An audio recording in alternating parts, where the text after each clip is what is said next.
knew when we saw it last night, said it was capped. I don't know exactly how she knew that, but I'd never actually heard that before. And Priscilla said that. You know, you look at the UAC file. I mean, they were obviously trailing. I've got his UAC file here in this Redwell here. He was obviously of great interest to them. And yet they never could pull together enough to do anything. No, they couldn't, and there were some reasons for that. I mean, the Bentley, you know, is the great accuser of Duncan Lee, along with many others. Unlike Whittaker Chambers, though, I mean, she had no pumpkin papers to pull out of the garden on these guys. It was basically her word against theirs. And you know, Duncan went before 2 grand juries. He testified. I've got his testimony in his August 10th, 1948 testimony when he went up to the House and testified. And he basically, you know, he confirmed knowing her. They met apparently 15 times, from 1943 October up till about December 1944. So there were a lot of meetings. That's his own admission. That's not the FBI. And you know, the Bureau didn't know anything about these meetings. I mean, all this, their interest in him is after her allegations.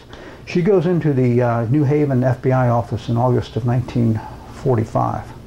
I mean, the handwriting's on the wall by that time.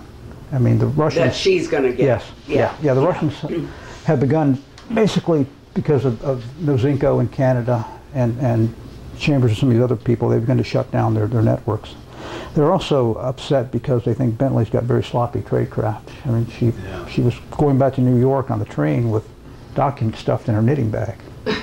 Hardly a master spy. Right? And but the Bureau doesn't know what's going on. They've got apparently maybe the Perlo ring and also the Silver Master ring operating here in Washington. These are the 2 groups that Bentley's says she got information from. Oh, she's associated with both. Okay, I didn't. She was a courier. And Duncan and Donald Wheeler and some of these other folks, she says, were just kind of, they were independent. They weren't part of any network at all. She would meet them. She would come down to Washington, but independently. So Donald Wheeler was a classmate. He was a Rhodes Scholar too of Duncan's at Oxford. They overlapped. And Wheeler was never shy about admitting what he had done. I mean, he never came out and quite confessed, but he said he gave information to her that would not so much blatant as that, but I mean, he never, when confronted with it, never really denied it.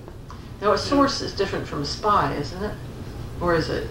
You know, a source is somebody who gives you information. I mean, a spy is somebody, again, who collects it. More proactive, right? More collects it. A source could be unwitting or witting. Could be, yeah. Anyway, so...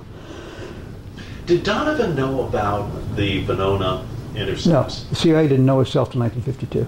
The FBI and the military refused. So, I mean, all the support that he gave at the Dies Committee and here, I mean, he conceivably could have might not have volunteered that support had he known about it. You know, it's funny because... I don't understand that, John. Sorry? Gadd might not have...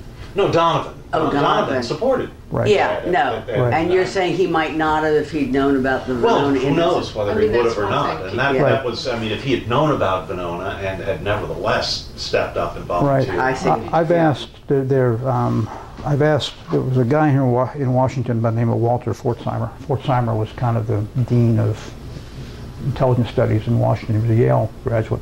He and Duncan were together at Yale. And I asked him before he died, he had an apartment over in Watergate, and I said, what did Donovan think about Lee? And Fortzheimer was the opinion that Donovan never believed it. Never believed the charges. Never believed the accusations. Now there's another guy by the name of Richard Dunlop who wrote a biography of Donovan who said that Donovan did know about it, but decided that, you know, he looked at it, decided the harm was over, and there was no point in giving the FBI any shots at the OSS that weren't. I see. That he would have had another reason for. It just wasn't worth raising up the rock to do that. So there's no consensus. I asked, Donovan's papers are in Carlisle, Pennsylvania. They're up there at the Army War College, and I asked